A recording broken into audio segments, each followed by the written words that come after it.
years on the British throne. They are now the most famous royal family in the world and have prospered while other great dynasties have fallen. They've seen their relatives overthrown, murdered and exiled, overcome family feuds, fire and betrayal. And they have always followed one crucial rule: survive, whatever it takes, whatever the cost. The Windsors learned the dark art of survival in the days of war a century ago. They've never forgotten it. Now, Channel 4 can uncover their secrets with the help of family insiders, royal experts, and some of the most closely guarded papers in the world. We've combed through letters, diaries, government memos, confidential royal reports, and for the first time, cameras have been allowed into the Queen's personal family archives at Windsor. What we've found rips aside the mask of royal pomp to reveal the human frailties and the secrets of the family that built Britain's most powerful dynasty.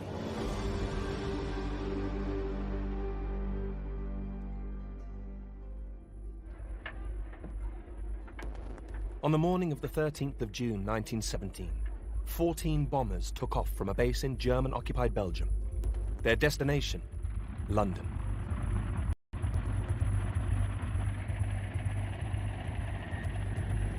By mid-morning, they were over the East End. The children of Upper North Street School in Poplar were just starting a maths class. I was on my 5th sum, and this plane was coming over. So the teacher saw everybody's eyes lit up and said, "That's one of ours." I'm still thinking this as I finish my sum. Somehow I managed to climb out, and as I went out the classroom door, I stepped over a little boy who was dead.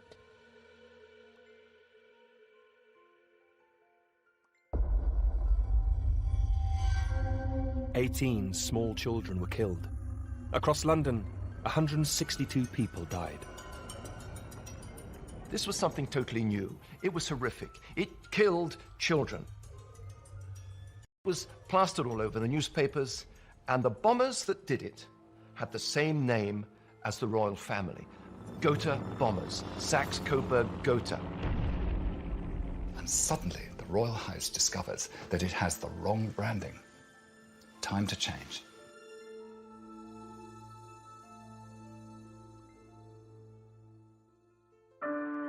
In August 1914, the monarch was 49-year-old King George V.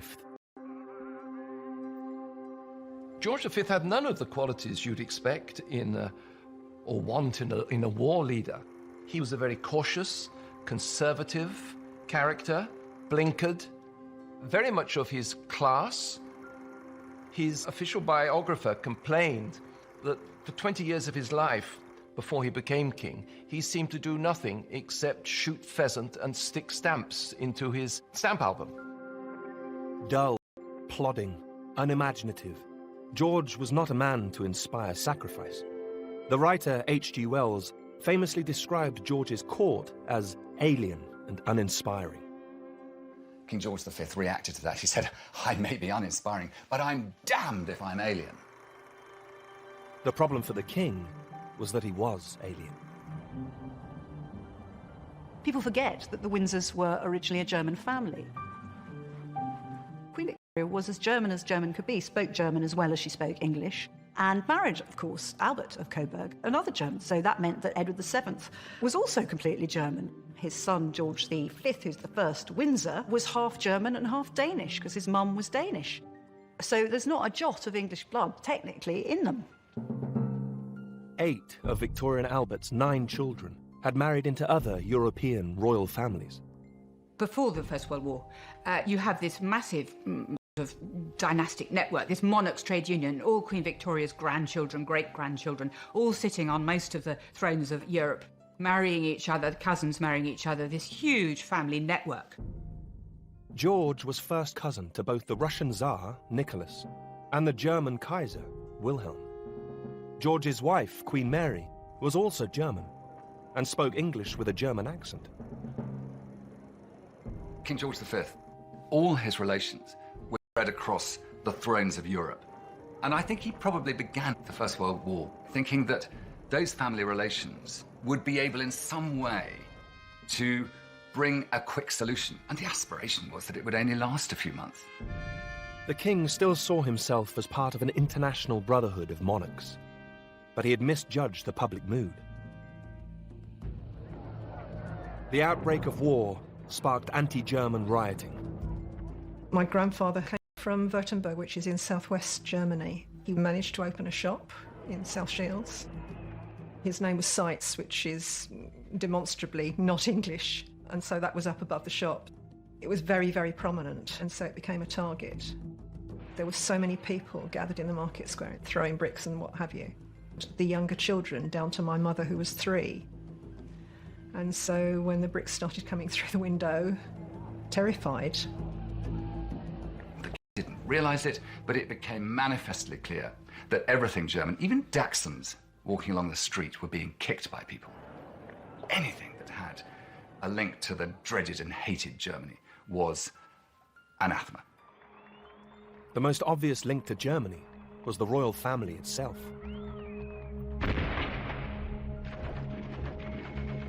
As casualties mounted, the government introduced conscription. A few months later, in the summer of 1916, British forces were decimated at the Battle of the Somme. The mood is changing. The public are just fed up with this war, and the number of people dying, and the privations, and the agony. People are not going to put up with this any longer. The old order, the great institutional monarchies of Europe, are themselves buckling. In March 1917, King George received terrible news. His first cousin, the Tsar of Russia, had been overthrown. It was a first blow to the international club of monarchs, and for George, deeply personal. As children, King and Tsar had holidayed together, and had always been close. George constantly writes in his diary, "I am devoted to Nicky," on several occasions. He felt Nicky was a real sort of soulmate, somebody who he could talk to. The king wrote a telegram to the Tsar. The events of last week have deeply distressed me. My thoughts are constantly with you, and I shall always remain your true and devoted friend, as you know I have been in the past. But the fall of the Tsar presented the king with a dilemma. Here are Nick and George, Emperor and Tsar, who look like twins here. Olga Romanov is the Tsar's great niece. They're wearing each other's uniform. Some tourist asked me if it was swapsies, and I said, no, not swapsies. Nicholas here is wearing the uniform of the Scots Greys, who he was Colonel-in-Chief to. Princess Olga lives in Kent. A century on, she still finds it difficult to speak about the events of 1917. I don't think the Tsar had much inkling of stuff because he was so wrapped up in his sick child and his wife, who he absolutely adored. My grandfather had been one of Nicholas's advisors, and I think if he'd taken my grandfather's advice, it's possible disaster would have, not happened, sorry. The new Russian government was democratic, hanging by a thread. The Russian government asked the British ambassador if the Romanovs could be given asylum in Britain. The British ambassador goes back to the British government, of whom Lloyd George is the leader at this point, and says, what should we do? What shall I say? I feel that we ought to say yes. And Lloyd George initially says, yes, I don't think we can refuse. At this point, an extraordinary sequence of events unfolded. Events that would remain secret for more than 50 years. At their heart stood King George's private secretary, Lord Stamfordham.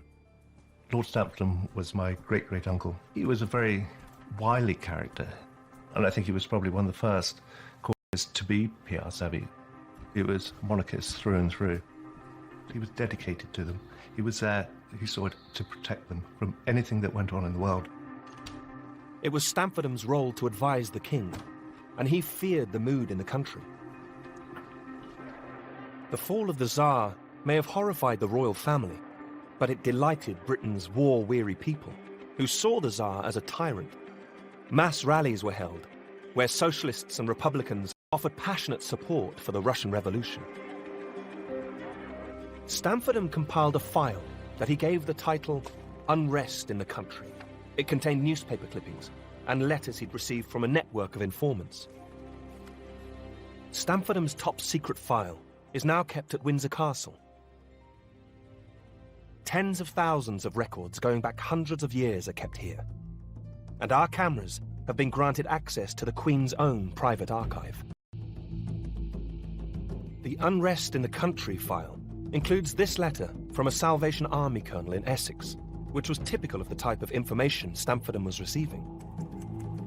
I have noticed, since the news came to hand of the Russian Revolution, a change has come over a certain sector of the people in respect to their attitude towards the king and the royal family. A friend of mine saw written in a second-class railway carriage, "To hell with the king, down with all royalties." It is a panic that's going on, certainly a panic in the palace, which is beginning with Stamfordham, and I'm sure that he communicated that panic to the king. The king instructed Stamfordham to write to the government. His letters about the Tsar lay buried for half a century, but are now available at the Parliamentary Archives. For decades, people thought that the key decisions were taken by Lloyd George, the Prime Minister, and these documents reveal that this was not in fact the case. This is a letter from Windsor Castle dated the 6th of April 1917 to Arthur Balfour, who was the question of the Emperor and Empress of Russia coming to this country. His Majesty receives letters from people in all classes of life, known or unknown to him, saying how much the matter is being discussed. This is the second letter on the same day from Stamfordham to Balfour, and it shows the degree of agitation that's going on. The residents in this country of the ex-emperor and empress would be strongly resented by the public. The opposition to the emperor and empress coming here is so strong that we must be allowed to withdraw from the consent previously given to the Russian government's proposal. It's very significant, I think, the language that is used. King George V was a constitutional monarch who was supposed to take the advice of his ministers. Here he's using words like must and ought. In other words, he is attempting to instruct the government in the policy that it should pursue. Balfour capitulates as a result of this. He writes to Lloyd George and suggests that they probably ought to withdraw the offer of asylum. In Russia, the Tsar was oblivious to his cousin's decision not to provide him with refuge. Sorted my belongings and books, and the things I want to take with me if I go to England. But for the Tsar and his family, there could now be no escape.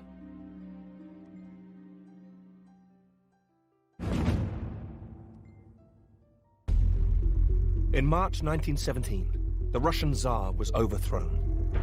An initial offer of asylum was secretly withdrawn by King George V, anxious about anti-royalist feelings in Britain. 6 months later, the Bolsheviks seized power in Russia. The Tsar and his family were moved to this house in Ekaterinburg in the Russian Urals. Shortly after arriving, they were taken down to the cellar in the middle of the night and brutally murdered. George consigned the house of Romanov to history and his cousin Nicky to the firing squad in order that the House of Windsor should survive. I think this decision to refuse asylum is characteristic, certainly, of the British royal family, which is a pragmatic, realistic, but a certain ruthlessness. When their survival is at stake, they will make the decision that ensures they survive. King George did eventually allow the Tsar's sister, Xenia, to come to England. She was rescued by a British battleship with her son, Prince Andrei, who was Princess Olga's father, George, in the death of the Tsar.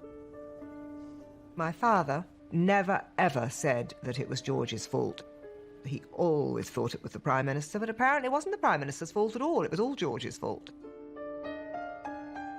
I'm very glad my father died before the letter was found, because he would have been really upset.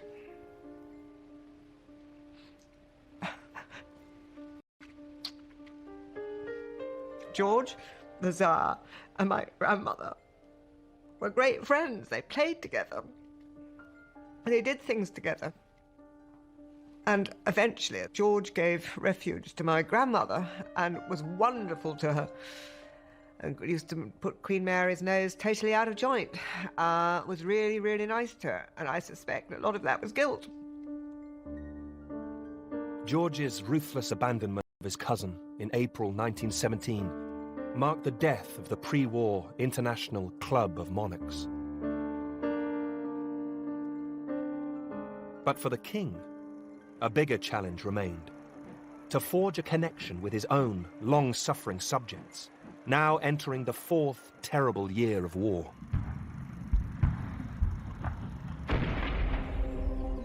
Once more, it was his private secretary, Lord Stamfordham, who took the initiative. In the spring of 1917, he wrote a historic memo, setting out his strategy for the future of the monarchy. We must endeavour to induce the thinking working classes, socialist and others, to regard the crown not as a mere figurehead, but as a living power for good, affecting the interests and social well-being of all classes. It was Stamfordham's particular insight, I think, that the British monarchy did not depend on the aristocracy, nor on the middle class, the second-class carriages, but on the acceptance and approval and ultimately the love of the people. If the top wanted to survive, it was the bottom layer that mattered most. Stamfordham encouraged King George and Queen Mary to do something British monarchs had rarely done before: to go out and meet the people. George is the first modern monarch. The first monarch who is prepared to not just go around in a big car waving at people, but to get out of the car and visit factories, go into people's homes, go down even coal mines, talk to people, get out there, be seen. This is a completely different notion of monarchy. It's a total change. Stamfordham ensured that it was not just the King and Queen who appeared in the newsreels, but also the Prince of Wales, Edward VIII, was serving as a staff officer and emerging as a major asset in Stamfordham's rebranding of the monarchy. Well, David was the David Beckham of his day. He was a megastar of his day. He was the most popular bachelor of his day. Everybody wanted to be seen with him or dance with him. One can only use the term, corny though it is, charisma to attach to him. I mean, he was like Princess Di. He glowed, he glittered. The prince was angry because he was kept away from the front line, but he played a key role in boosting morale. The king's second son, Bertie, was also doing his bit in the navy. But Bertie, the father of the present queen, was a completely different personality. He had knocked knees, he had his legs in splints, he had a terrible stammer which inhibited him, and he was not helped by the fact that his father was utterly unsympathetic towards this. And when Bertie was trying to say something with great difficulty, he would say, "Get it out, get it out." It's not just a question of stuttering, it's a question of these awful panic attacks sort of completely gripping him and making it really difficult for him to appear in public.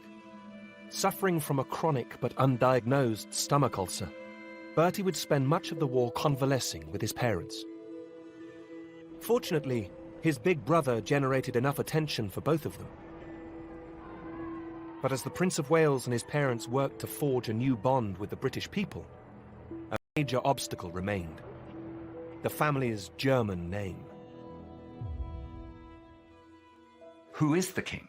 Who is this man I'm fighting for in the cold, in the misery, in the fear of every day of the Western Front? Well, he is King George V, and he is your sovereign. Hang on, but he's called Saxe-Coburg-Gotha. Saxe-Coburg-Gotha was the name given to the royal family by Queen Victoria's German husband, Prince Albert.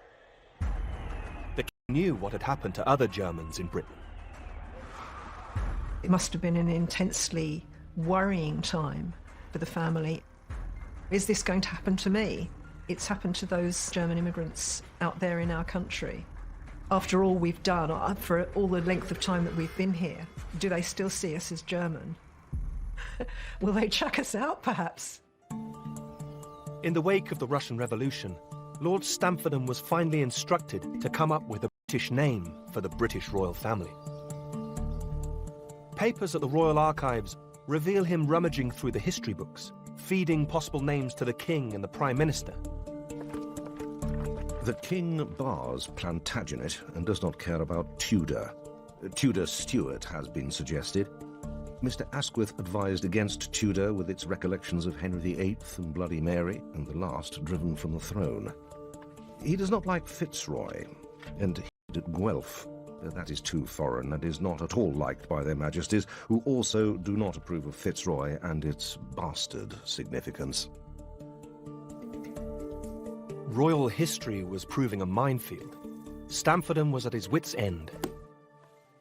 It is disastrous. The King is all for a prompt settlement. It was at this moment, on the 13th of June 1917, that London was raided by the Gotha bombers. It was a cataclysmic moment. Just imagine bombs falling from the air. We're used to it as an expression of warfare. This was something totally new. It was horrific. Now it went beyond degermanizing, went beyond cutting off from the Club of Monarchs. It was a question about the very identity and name of the dynasty. It could not be Gotha any longer. That same day, Stamfordham finally struck inspiration. The answer, he realized, lay in the very place he was working. I hope we have now discovered a name which may appeal to you, and that is that Queen Victoria shall be regarded as having founded the House of Windsor. Windsor is a brilliant idea, a fantastic piece of branding. It symbolises safeness, coziness, those lovely luscious green rolling landscapes, tea, cakes. It at once says exactly what George wants the British royal family to be. At Windsor Castle, the Royal Archives contain a letter from the same Salvation Army colonel who'd written earlier warning of anti-royalist feelings. Now he praised the King and Queen. Their strong efforts to remove in every possible way the German influence and power from the court will have its fruit in the abiding and affectionate loyalty of their devoted subjects. This is the beginning of the idea of the monarchy, the Windsor family, as being quintessentially British, which allows it to identify with British nationalism, to become the visible figurehead, embodiment of the British nation. Stamfordham received a letter of congratulation from the former Prime Minister, Lord Rosebery. Do you realize that you have christened a dynasty? There are few people in the world who have done this. None, I think. It is really something to be historically proud of. I admire and envy you. On the 11th of November, 1918, huge crowds celebrated the end of the war. Britain and its empire had lost close to 1 million men. Across Europe, no less than 9 monarchs had lost their thrones. But in London, the King and Queen were cheered to the echo. The House of Windsor was forged in war, but it grew out of a national crisis, threatening national survival, when the nation was saved by the people. A new monarchy had emerged, adapted to the democratic age, one in which King George's dullness had become a virtue. In his ordinariness, there was a humility. He wasn't a leader. He was, in many senses, a follower.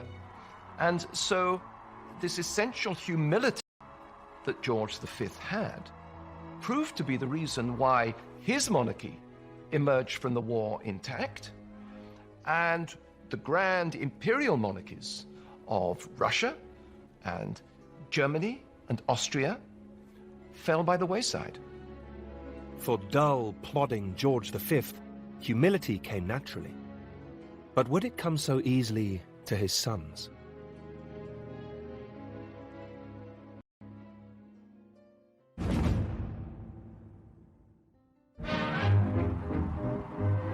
In the years following the First World War, the rebranded Windsor dynasty was hugely popular. The King and Queen continued their punishing schedule of public appearances. Their second son, Bertie, was starting to carve a modest niche for himself, although his stutter made public appearances a torment. I'm sure that we are all happy to feel that the generosity of His Majesty has set an example to all, and which has been widely followed throughout the country. But it was the older brother, David, Prince of Wales, who continued to attract all the attention, embarking on a series of headline-grabbing world tours. He is a kind of rock star prince. He's fabulously successful. In you know, crowds are sort of completely captivated. He became famous the world over. Here he was with his boyish, blonde good looks, and he became known in the press as Prince Charming, the adored Apollo. Everyone fell in love with him. On one tour, the prince shook so many hands, he was ordered by his doctor to rest his right hand and use his left. But beneath the surface, there were tensions. King George had been a distant, cold father. He did not know how to handle children, and he was gruff and aloof and bullying and intimidated them and enraged them. The relationship did not warm as his children grew older. To his children, he was austere. George V, for instance, took against his children when they started to press their trousers fore and aft, because he always pressed them from side to side. And he thought it was caddish, and also when they started wearing turn-ups.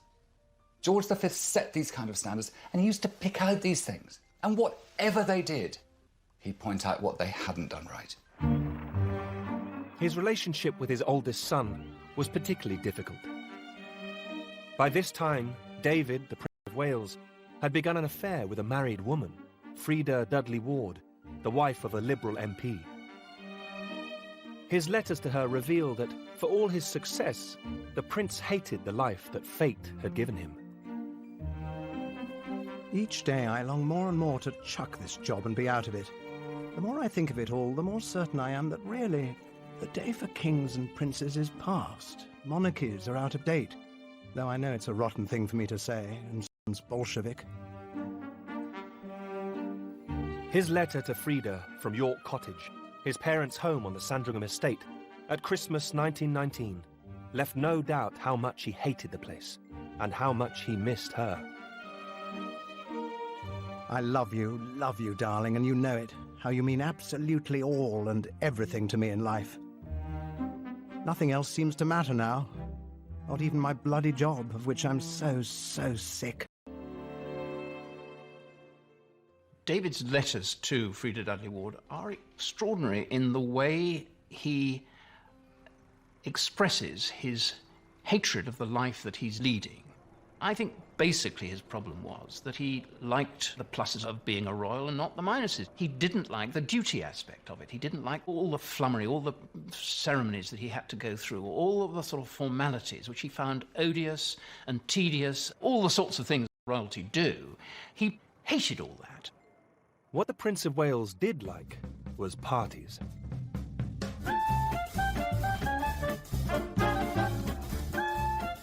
Like many young men returning from the war, he was captivated by the new jazz age.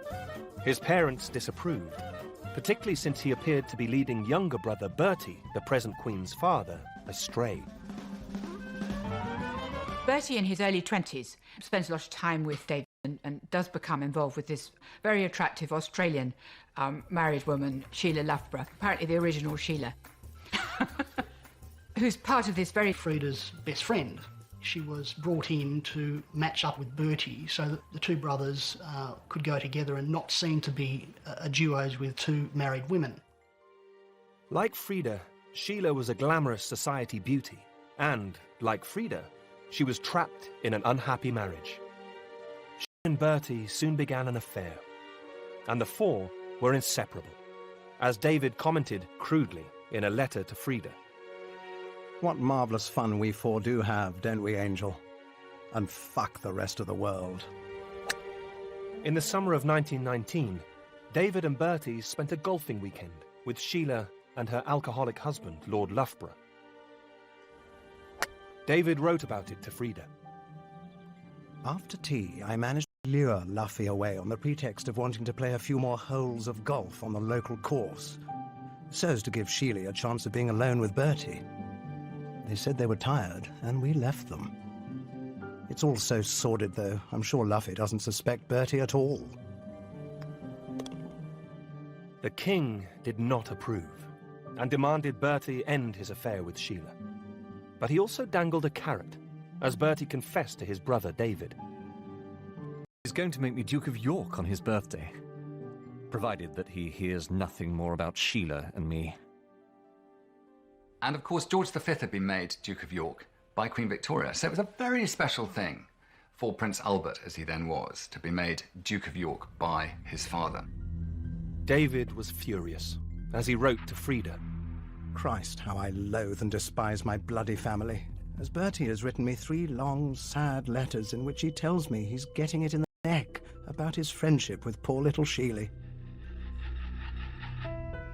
But Bertie caved in. In the spring of 1920, he ended his relationship with Sheila. Bertie was very different to his brother. He was a shy young man, but he always would put duty above love, and he acquiesced to his father's demands to be the Duke of York, provided he never speak of the Australian again. The king wrote to his second son to thank him. The letter, in the king's own hand, is in the Royal Archives and has never before been shown on television. I know that you have behaved very well in a difficult situation for a young man, and that you have done what I asked you to do. I feel that this splendid old title will be safe in your hands, and that you will never do anything which could in any way tarnish it. The king's oldest son was determined he would not be dictated to in the same way, as he wrote to Frida. If H.M. thinks he's going to alter me by insulting you, he's making just about the biggest make me despise him and put me completely against him, and I'll never forgive him. God damn him. David and Frida would continue their scandalous affair for more than a decade. Bertie, by contrast, was about to start pursuing a girl who perfectly fulfilled all of his father's expectations.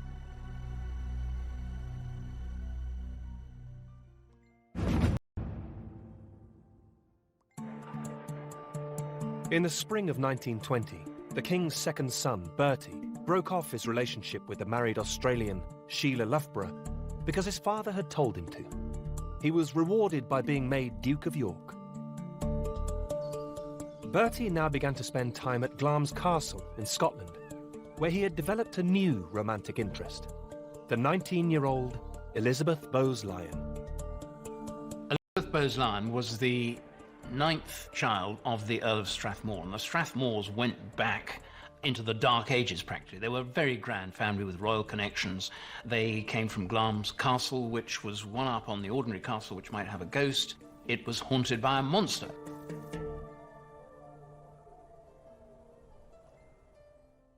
Elizabeth Bowes-Lyon is an incredibly attractive, kind of magnetic young woman. And she has so many admirers. And you get this sense of her as being the sun, and all these people revolving around her. Everybody was in love with Elizabeth Bowes-Lyon. Bertie is immediately captivated. The convention that princes could only marry royalty had been removed at the same time the family name was changed to Windsor in 1917. For the first time, David and Bertie no longer had to fish in the tiny pond of Protestant, normally German princesses, women like their mother. You had a huge new pool of what one might call talent available for the royals. Elizabeth was perfect. She was delightful to look at. She appealed terrifically to the royals. The only problem was that, initially, she wasn't interested in the shy, stuttering Bertie. Her letters to friends at this time are still held in the Glamis archive. P.S. Prince Albert is coming to stay here on Saturday. Ghastly. But photos that are kept at Glamis reveal a slowly warming relationship. Bertie was enchanted by a home atmosphere entirely different from his own. Glamis is a sort of paradise of party games, hide and seek in this huge haunted castle. Lots of loud gramophone music, lots of dancing, lots of Balmoral. Elizabeth's attitude to the prince was also changing, as her letters reveal. Prince Albert was very nice and very much improved in every way. But Elizabeth remained wary of entering the royal clan. She saw it as a kind of gilded cage, which of course it was, and she wasn't sure really whether she could cope with Bertie with all his difficulties. The photos at Glamis suggest there may have been another reason for her reluctance: the presence of a man called James Stuart. There are these constant references and photographs of them being together, and statements from different people who were close to her that they were in a romantic relationship. James Stuart was the youngest son of a neighbouring aristocrat, and also equerry, or gentleman-in-waiting, Prince Albert. He joined the army when he was 17. He got 2 military crosses. He was clearly brave. He was clearly very attractive to women, very handsome. In 1921, out of the blue, Stuart was suddenly offered a lucrative job in the oil fields of America. He was offered this job through an eminent courtier of King George V's court. It's pretty clear that there was some way in which he was spirited away, that there was a conspiracy between his mother, the Countess of Murray, her mother, the Countess of Strathmore, and Prince Albert's mother, Queen Mary. So you have the whole weight of the crown and the royal family behind this. I would suspect that my great-grandmother, his mother, who was apparently a wise woman, would have wanted to protect him and would have seen that he was better out of the way. Stuart took the job, hoping to make his fortune and return to marry the girl he loved. Prince Albert now moved in on Elizabeth. But she remained torn and uncertain. At times of emotional stress, the future Queen Mother hid her feelings by writing backwards in her diary. I am most perplexed. I'm thinking too much. I wish I knew. Twice the prince proposed. Twice he was rejected. Only on the third occasion did Elizabeth finally accept him, as she wrote to a friend. I must tell you, I am going to marry Prince Bertie. I do hope you like him. I feel terrified now I've done it. In fact, no one is more surprised than me. It's in the papers that she's engaged to his old boss, Prince Albert. Clearly, my grandfather started as a favourite and a front-runner and ended up as a kind of also-ran, and then felt very bitter. You know, it's like he was the casualty, in a way, in this. Bertie and Elizabeth were married at Westminster Abbey on the 26th of April, 1923. If you look at their letters, it's very plain that they were in love with each other. I think that what she particularly liked about him was not just that he was rather informal, easygoing, but also that he was vulnerable. And his vulnerability, and I think probably was something she found attractive, and she felt that she could help him, and she most certainly did help him. The couple quickly had 2 daughters, and Elizabeth would prove the perfect partner for the prince. It transformed his life. In his eyes, she was the most wonderful woman in the world, and his home life became his anchor. Bertie had settled down and finally won his father's approval. You have always been so sensible and easy to work with, and you have always been so ready to listen to any advice and to agree with my opinions about people and things, that I feel we have always got on very well together. Very different to dear David. Dear David, the Prince of Wales, continued to be bored and frustrated with royal life. I'm so heartily sick of being cheered and yelled and shrieked at. It almost hurts sometimes. I suppose the fact of the matter is that I'm quite the wrong person to be Prince of Wales. David was rebellious. He felt constrained by being an heir to the throne, didn't particularly like it, and was determined to go his own way. In 1934, the prince turned 40, still unmarried. The clock was now ticking. The elderly king was in despair, as he confided to his Prime Minister, Stanley Baldwin. After I am dead, the boy will ruin himself within 12 months. The following year, huge crowds turned out to cheer the king on his silver jubilee. In his Christmas broadcast that year, George chose to focus on the bond he shared with his people. The year that is passing has been to me most memorable. It called forth a spontaneous offering of loyalty, and I may say of love. It is this personal link between me and my people which I value more than I can say. Just 4 weeks later, he was dead. King George had created a new style of monarchy, one based on sacrifice and duty. Now the crown passed to a very different personality, his 41-year-old son, who would reign as King Edward VIII. Overwhelmed, the new king wept uncontrollably on his mother's shoulder when told of his father's death.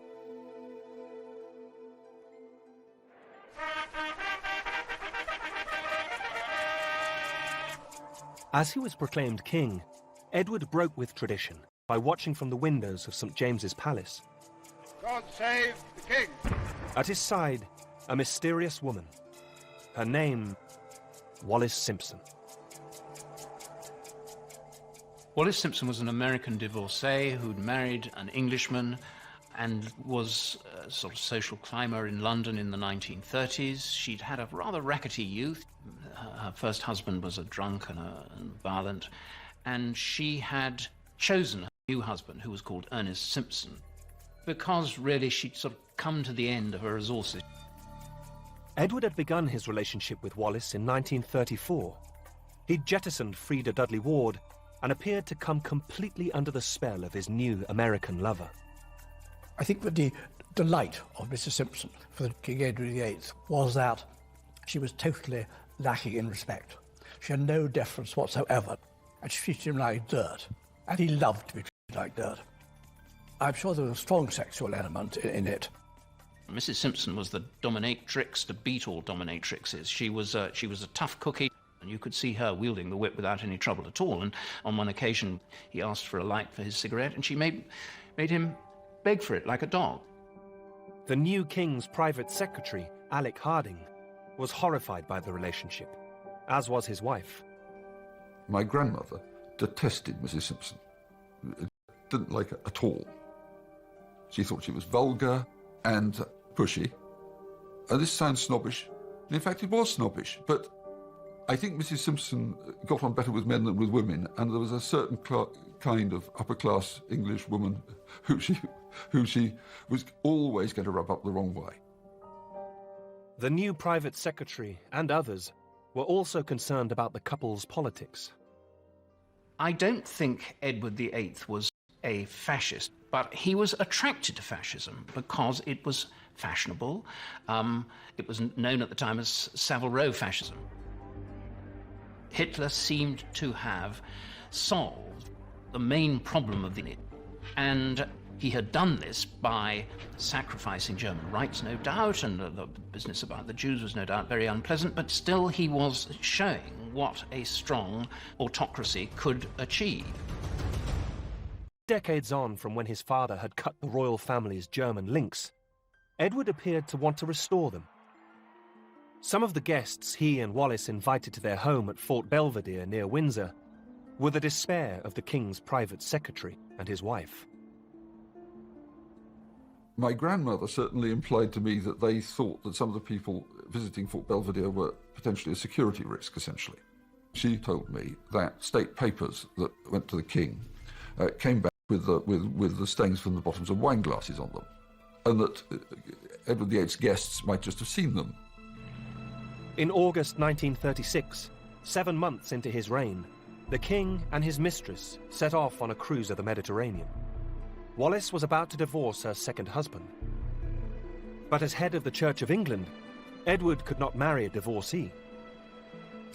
Pictures of Edward and Wallis were now being printed in papers and magazines around the world, everywhere apart from Britain. At home, the king remained hugely popular.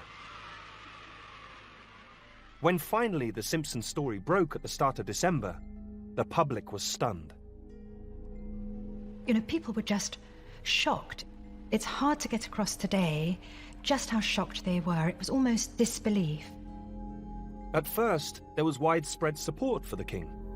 Elizabeth, the wife of the king's younger brother Bertie, wrote in desperation to Queen Mary. Every day I pray to God that he will see reason and not abandon his people. And it must have dawned on Bertie with the most inexorable sense of horror that the buck was going to stop with him. And he couldn't persuade his elder brother to stay on and do the duty which, after all, his generation had all been expected to do in the First World War for king and country. They'd laid aside everything. And here was the king choosing to follow his own romantic instincts over duty. Determined to marry the woman he loved, on the 10th of December 1936, Edward became the first monarch in British history to voluntarily abdicate. Shy, stuttering Bertie instantly became king. His reaction was identical to that of his brother 11 months before. He finally gets to Marlborough House where his mother is and breaks down. He weeps on her shoulder for an hour beyond a mother's consolation. At that moment, you know, the future king of Great Britain, Emperor of India, head of the Church of England,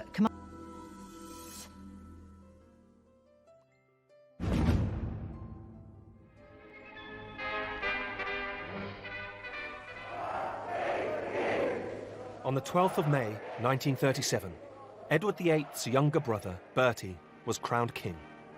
He took the name George VI in honour of his father. The new Queen, Elizabeth, could not forgive Edward and Wallis Simpson for the burden they had placed on the shoulders of her vulnerable husband. She realized that now it would be duty all the way, and she was uneasy about her husband's capacity for fulfilling the role. She was very unforgiving. She was steely to beat the band.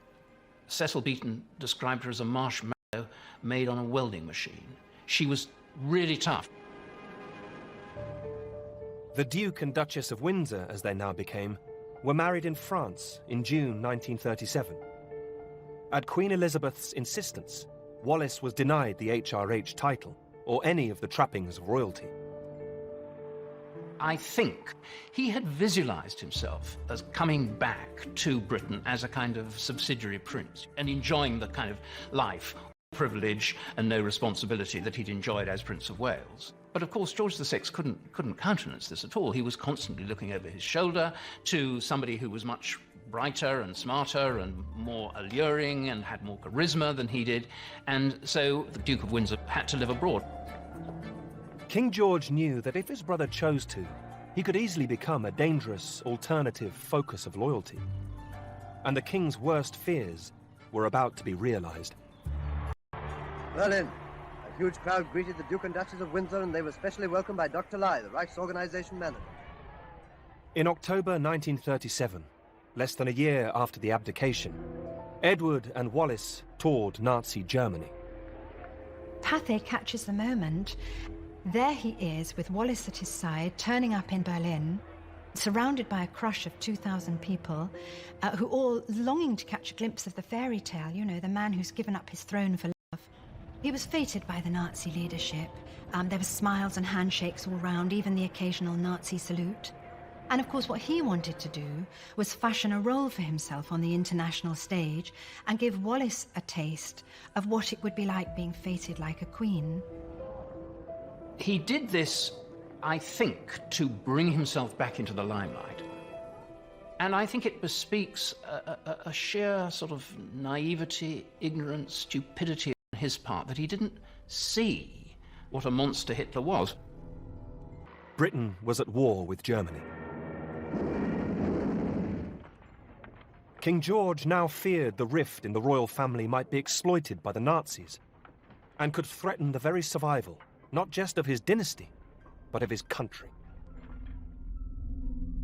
The records in the Royal Archives do shed a real light on the degree to which the king saw his older brother as an increasing liability. For instance, in his diary, when the war breaks out and he has a meeting with the Chief of the General Staff, of General Ironside, and General Ironside is asking the king, can I trust your brother? And the king says no, effectively. 8 months later, France fell. Edward and his wife were ordered to return to London. Instead, they fled to neutral Portugal. Shortly afterwards, the government in London received an extraordinary document. A document only recently discovered at the National Archive in Kew, and shown now for the first time on British television. So this is a letter to Alexander Cadogan, who was an undersecretary at the Foreign Office, and it's British intelligence, actually from a source in Prague, the 7th of July, 1940, and it says on it PM to C. We know the Prime Minister saw it that day, and the King pretty shortly afterwards. And it says, Germans expect assistance from Duke and Duchess of Windsor, latter desiring at any price to become Queen. Germans have been negotiating with her since June the 27th. Status quo in England except undertaking to form anti-Russian alliance. Germans propose to form opposition government under Duke of Windsor, having first changed public opinion by propaganda. Germans think King George will abdicate during the attack on London. You can imagine what this was like for the nervous king. Reading this, the ex-king appeared to be negotiating with the Germans. Whatever the Duke's actual intentions were will never be known. He agreed shortly afterwards to become governor of the Bahamas, where strict instructions were issued that women should not curtsy to the Duchess. The couple had effectively been banished. I very much doubt that the British government has it in mind, at the present, that my official activities should extend beyond the confines of the Bahama Islands. The Duke always denied he had contemplated treachery in that fateful summer of 1940. But he and Wallis Simpson would remain royal pariahs for the rest of their lives. In Britain, meanwhile, King George went from Palace itself was bombed, and the King's refusal to leave London made him a popular symbol of resistance. Royal standard waves above for everyone to see. The King is with his people, 'cause that's where he wants to be. He proved to be a steady and reliable focus for a nation that had to fight back on its own in 1940 to make sure that Germany was defeated. Like Mr. Jones and Mr. Brown, the King is still in London town. At the end of the war, King George stood on the balcony at Buckingham Palace, just as his father had, 27 years before. It was like the quintessential moment of victory, and the king had done it, you know. All the doubts about the monarchy at the time of the abdication were dispelled. The Windsor dynasty and the new model of popular monarchy had been tested in the fire of war twice and come through. It had been threatened by the rise of democracy and the danger of revolution, and had come through. And when threatened by internal division, it had been ruthless in cutting out the weak link. The Windsors present themselves to the world as an amiable constitutional monarchy. But I think their main duty is to ensure their own survival, and nothing has got to be allowed to endanger that. Duty and sacrifice were the foundation of the new Windsor dynasty. There could be no place for personal passions or desires. It was a heavy burden to lay on the next generation. Next time, using unseen footage, a lovesick princess and an ailing king keep up appearances as a crisis looms at home.